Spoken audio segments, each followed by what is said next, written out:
శారా జీవిత చరిత్ర. శారా అనే మాటకు రాజకుమారి అని అర్థం. నవ్వును బహుమతిగా పొందినటువంటి స్త్రీ ఈ శారా. ఆదికాండం 11వ అధ్యాయం 29వ వచనం ప్రకారం అయితే శారాయి అని మనం చూస్తాం. శారాయి అనగా కులీనమైన, కలహప్రియమైన. అందుకే దేవుడు శారాయి పేరును శారాగా మార్చాడు. అబ్రహాము భార్య ఈ శారా, తెరహు యొక్క కోడలు. ఆదికాండం 11వ అధ్యాయం 30వ వచనం నుండి వీరి కుటుంబ ప్రస్తావన ఉంటుంది. ఈమె పేరు బైబిల్లో 61 సార్లు వ్రాయబడింది. అబ్రహాముతో వివాహం అయ్యాక చాలా కాలం వరకు ఆమెకు సంతానం లేదు. ఆమె కుటుంబీకులు విగ్రహారాధికులు. యెహోషువ గ్రంథం 24వ అధ్యాయం 2వ వచనం ప్రకారం వీరు యూఫ్రటీస్ నది అద్దరిని అనగా కల్దీయుల ప్రాంతమైన ఊరు అనే పట్టణంలో నివసించి ఇతర దేవతలను పూజించారు అని మనకు తెలుస్తుంది. మొదటిగా దేవుణ్ణి ఆశ్రయించిన శారా. విగ్రహారాధన కుటుంబం నుండి వచ్చి దేవుణ్ణి ఆశ్రయించిన వ్యక్తి ఈ శారా. అపోస్తుల కార్యాలు 7వ అధ్యాయం 2వ వచనం ప్రకారం మెసొపొటేమియాలో ఉండగానే దేవుడు అబ్రహామును పిలిచాడు. నీవు లేచి నీ దేశము నుండి, నీ బంధువుల యొద్ద నుండి, నీ తండ్రి ఇంటి నుండి బయలుదేరి నేను నీకు చూపించు దేశమునకు వెళ్ళుము. నిన్ను గొప్ప జనముగా చేసి నిన్ను ఆశీర్వదించి నీ నామమును గొప్ప చేయుదును. నీవు ఆశీర్వాదముగా ఉంటావు. నిన్ను ఆశీర్వదించు వారిని ఆశీర్వదించెదను, నిన్ను దూషించు వారిని శపించెదను. భూమి యొక్క సమస్త వంశములు నీ యందు ఆశీర్వదించబడునని అబ్రహాముతో దేవుడు చెప్పాడు. అబ్రహాము పిలుపు విషయంలో తన భార్య అయిన శారా కూడా దేవుని పిలుపును విశ్వసించింది. అబ్రహాము ప్రత్యక్షంగా పిలువబడితే శారా పరోక్షంగా పిలువబడింది. దేవుని పిలుపునకు అబ్రహాము లోబడినట్లే శారా కూడా లోబడింది. దేవుని మాటకు లోబడాలని తీర్మానించుకుంది. అబ్రహాము దేవునికి సంపూర్ణంగా లోబడాలి అంటే శారా సహకారం చాలా అవసరం. తాను ఎరుగని దేవుని పిలుపును విశ్వసించి తాను ఆరాధించే విగ్రహారాధనను విడిచి తన భర్త మాటకు విధేయురాలై దేవుడు వెళ్ళమన్న చోటుకు అబ్రహాముతో ప్రయాణమైంది. శారా చూపిన మాదిరి మనకు చాలా అవసరం. రెండవదిగా భర్తకు విధేయురాలైన శారా. అబ్రహాము పిలువబడినప్పుడు విశ్వాసమును బట్టి ఆ పిలుపునకు లోబడి తాను స్వాస్థ్యముగా పొందనయున్న ప్రదేశమునకు బయలు వెళ్ళెను. ఎక్కడికి వెళ్ళవలనో అది ఎరుగక బయలు వెళ్ళెను అని హెబ్రీ పత్రిక 11వ అధ్యాయం 8వ వచనంలో మనం చూడగలం. దేవుని పిలుపు విషయంలో తాను తీసుకున్న నిర్ణయం వలన శారా జీవితం ఒక మలుపు తిరిగింది. వారు అప్పటి వరకు సుఖంగా అనుభవిస్తున్నటువంటి ఊరు అనే పట్టణాన్ని విడిచిపెట్టి తెలియని దేశానికి ప్రయాణమయ్యారు. తన వారినందరినీ విడిచిపెట్టి వెళ్ళడానికి ఒక సాహసమైన నిర్ణయం తీసుకుంది శారా. విధేయురాలై శారా అబ్రహామును వెంబడించింది. అబ్రహాముకు శారా అనుకూలవతి అయిన భార్యగా, విధేయత చూపిన భార్యగా మనకు కనబడుతుంది. భర్తతో పాటు మామ అయినటువంటి తెరహుతోనూ కొడుకు లాంటివాడైన లోతుతోనూ కలిసి శారా ప్రయాణమైంది. వారు హారాను దాకా వచ్చి అక్కడ నివసించారు.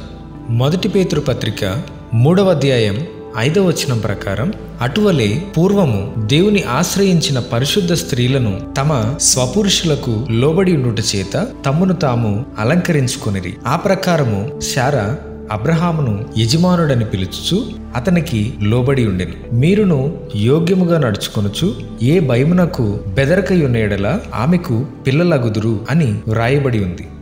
మూడవదిగా శోధించబడిన శారా. అబద్ధం చెప్పడానికి అంగీకరించినందువల్లే అనేకమైన శోధనలు, ఇబ్బందులు ఎదుర్కోవాల్సి వచ్చింది. హారానులో తన మామ తెరహు చనిపోయిన తరువాత దేవుని పిలుపును బట్టి అబ్రహాము తన భార్య అయిన శారాను, లోతును, తన పనివారినందరినీ తీసుకొని కానానుకు ప్రయాణమవుతాడు. శారా చాలా అందమైనది కాబట్టి తన అందాన్ని బట్టి చంపబడతామని అబ్రహాము భయపడ్డాడు. ఊరు అనే ప్రాంతం నుంచి ప్రయాణం అయ్యేటప్పుడే అబ్రహాము శారాకు ఈ విధంగా చెప్తాడు. తాను వెళ్లే ప్రతి స్థలంలో నీవు నా సహోదరి అని చెప్పు అని శారాకు చెప్తాడు. దానికి శారా కూడా అంగీకరిస్తుంది. కనాను చేరిన అబ్రహాము అక్కడ కరువు వచ్చినందువల్ల దేవుని యొద్ద విచారణ చేయకుండానే ఐగుప్తునకు వెళ్ళాడు. వారు ఏ విషయంలో అయితే భయపడ్డారో అది ఐగుప్తులో వారికి జరిగింది. ఆమె అందగత్తె కనుక ఫరో ఇంటికి తీసుకురాబడింది. ఆ సమయంలో శారాను అబ్రహామును దేవుడు చాలా ప్రేమించాడు కాబట్టే శారాను బట్టి ఫరోను అతని ఇంటి వారిని మహావేదనలతో బాధించాడు. అందువల్ల ఫరో తెలుసుకుని భయపడి శారాను అబ్రహామునకు అప్పగించాడు. అదే తప్పును వారు గెరారు అనే ప్రాంతంలో కూడా చేశారు. వారు గెరారులో నివాసం ఉంటున్నప్పుడు ఆ ప్రాంత ప్రజలకు ఏమాత్రం దేవుని భయం లేదు కాబట్టి శారాను బట్టి అబ్రహామును చంపుతారేమో అని భయపడి నా సహోదరి అని చెప్పమంటాడు. గెరారు రాజైన అబీమెలెకు శారాను తన అంతఃపురానికి తీసుకుని వెళ్ళిపోతాడు. దేవుని భయము వలన ఆ రాజు శారాను ముట్టలేదు. దేవుడు అబీమెలెకునకు దర్శనమిచ్చి ఈ శారా అబ్రహాము భార్య, ఆమెను అతనికి అప్పగించమని దేవుడు అతనికి ఆజ్ఞాపిస్తాడు. ఆ భయం వలన అబీమెలెకు అబ్రహామును పిలిపించి శారాను అబ్రహామునకు ఇచ్చి ధనాన్ని ఇచ్చి దాసదాసీలను ఇచ్చి దీవెన పొందుతాడు. దేవుని వాగ్దానాన్ని సందేహించిన శారా. శారాకు సిరి సంపదలు ఉన్నాయి, ప్రేమించే భర్త ఉన్నాడు, అంతా సమృద్ధిగా ఉంది. అయితే ఆమె జీవితంలో ఎంతో వేదనకరమైనటువంటి లోటు ఒకటి ఉంది. ఆమెకు పిల్లలు లేరు, ఆమె గొడ్రాలు, అదే ఆమె లోటు. ఆకాశ నక్షత్రముల వలె నీ సంతానము ఉంటుంది అని దేవుడు అబ్రహామునకు వాగ్దానం చేశాడు. అయితే శారా ఆమె యొక్క వయసును బట్టి దేవుని వాగ్దానాన్ని సందేహించి చేయకూడని తప్పు చేసింది. తన దాసి అయిన ఐగుప్తురాలైన హాగరును అబ్రహామునకు భార్యగా ఉండమని ప్రేరేపించింది. ఆమె వలన నాకు సంతానం కలగవచ్చు అని అనుకుంది. నేను పిల్లలు కలుగకుండా దేవుడే చేశాడేమో, నా దాసి అయిన హాగరు వలన నాకు సంతానం కలుగుననుకొని అబ్రహామును బ్రతిమాలినప్పుడు అబ్రహాము హాగరును స్వీకరిస్తాడు. ఆ విధముగా అబ్రహాము హాగరును కూడినప్పుడు ఆమె గర్భవతి అవుతుంది.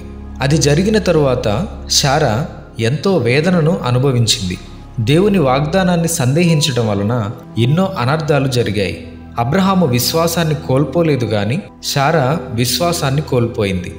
అందుకనే హాగరు వలన మరియు తన కుమారుడైన ఇష్మాయేలు వలన ఎంతో వేదన పడింది.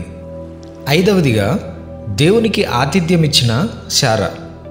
మమ్రే దగ్గరనున్న సింధూర వనంలో అబ్రహాము ఎండవేళ గుడారపు ద్వారమందు కూర్చుని ఉన్నప్పుడు యెహోవా అతనికి కనబడెను.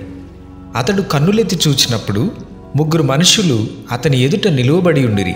అతడు వారిని చూచి గుడారపు వాకిట నుండి వారిని ఎదుర్కొనుటకు పరుగెత్తి నేలమట్టుకు వంగి, నీ కటాక్షము నా మీద ఉన్న ఎడల ఇప్పుడు నీ దాసుని దాటిపోవద్దు, నేనిచ్చు ఆతిథ్యమును స్వీకరించమని చెప్పి అబ్రహాము గుడారములోనున్న శారా యొద్దకు త్వరగా వెళ్ళి పిండిని తెచ్చి రొట్టెలు చేయమని శారాకు చెప్పినప్పుడు శారా సందేహపడకుండా విసుకకుండా ఆతిథ్యము కొరకు వాటిని సిద్ధపరుస్తుంది. హెబ్రీ పత్రిక 13వ అధ్యాయం 1వ వచనంలో మనం చూసినట్లయితే, ఆతిథ్యము చేయ మరొకడి, దాని వలన కొందరు ఎరుగకయే దేవదూతలకు ఆతిథ్యము చేసిరని మనం చూడగలం.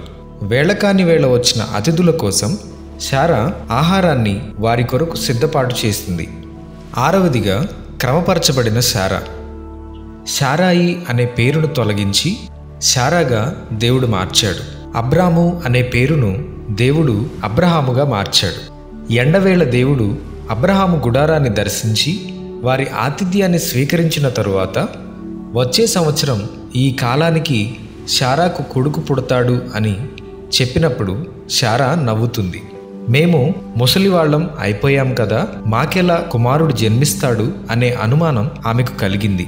అప్పుడు దేవుడు దేవునికి అసాధ్యమైనది ఏదీ లేదు అనే విషయాన్ని వారికి తెలియచేస్తాడు. అప్పుడు అవిశ్వాసంతో నవ్విన శారాకు నవ్వు అనే పేరు గల ఇస్సాకును దేవుడు ఇచ్చాడు. వృద్ధాప్యంలో ఆమె కన్నులపై నవ్వు ఉండేలా దేవుడు చేశాడు. 7వదిగా ఆశీర్వదించబడిన శారా. లోకానికి అసాధ్యమైన దాన్ని దేవుని వాగ్దానం వలన తన జీవితంలో పొందుకోగలిగింది. ఆమె ముసలితనమందు అంటే 90 సంవత్సరాల వయసులో ఇస్సాకుకు జన్మనిస్తుంది. హెబ్రీ పత్రిక 11వ అధ్యాయం 11వ వచనంలో, విశ్వాసమును బట్టి శారా వాగ్దానము చేసినవాడు నమ్మదగినవాడని ఎంచుకొనెను గనుక తాను వయస్సు గతించినదైనను గర్భము ధరించుటకు శక్తి పొందెను. ఇస్సాకు వలనైనది నీ సంతానము అనబడుతుంది అని దేవుడు వాగ్దానం ఇచ్చాడు. ఆయనే దానిని స్థిరపరిచాడు. శారా యొక్క ఆతిథ్యం పొందిన దేవుడు ఇస్సాకు ద్వారా వారి జీవితంలో నవ్వును అనుగ్రహించాడు. వారి కుటుంబంలో సంతోషాన్ని కలిగించాడు. ఆ విధంగా అనేక జనములకు తల్లిగా శారాను ఆశీర్వదించాడు. చివరిగా ముదిమి వచ్చే వరకు నమ్మకముగా జీవించిన శారా తన జీవితంలో అబ్రహామునకు మేలుకరముగా, విధేయత కలిగిన భార్యగా జీవించింది. దేవుని వాగ్దానాన్ని విశ్వసిస్తూ అబ్రహాము నడిచిన బాటలో శారా మరణము వరకు నడిచింది. శారా జీవించిన కాలం మొత్తం 127 సంవత్సరాలు. 127 సంవత్సరాలు జీవించి ఆమె హెబ్రోనులో మరణిస్తుంది. అబ్రహాము కనాను దేశంలో హెబ్రోనను మమ్రే ఎదుటనున్న మక్పెలా పొలము గుహలో తన భార్య అయిన శారాను పాతిపెడతాడు. దేవుడు ఇచ్చిన వాగ్దాన నెరవేర్పును కన్నులారా చూడగలిగిన ధన్యజీవి ఈ శారా. బైబిల్లో మరణం గురించి చెప్పబడిన ఏకైక స్త్రీ శారానే. శారా జీవితం ద్వారా దేవుని మాటకు, ఆయన వాగ్దానానికి విధేయతను చూపి దేవుని కార్యాలు మనం కూడా పొందుకుందాం. దేవుడు మిమ్మును దీవించునుగాక. ఆమేన్.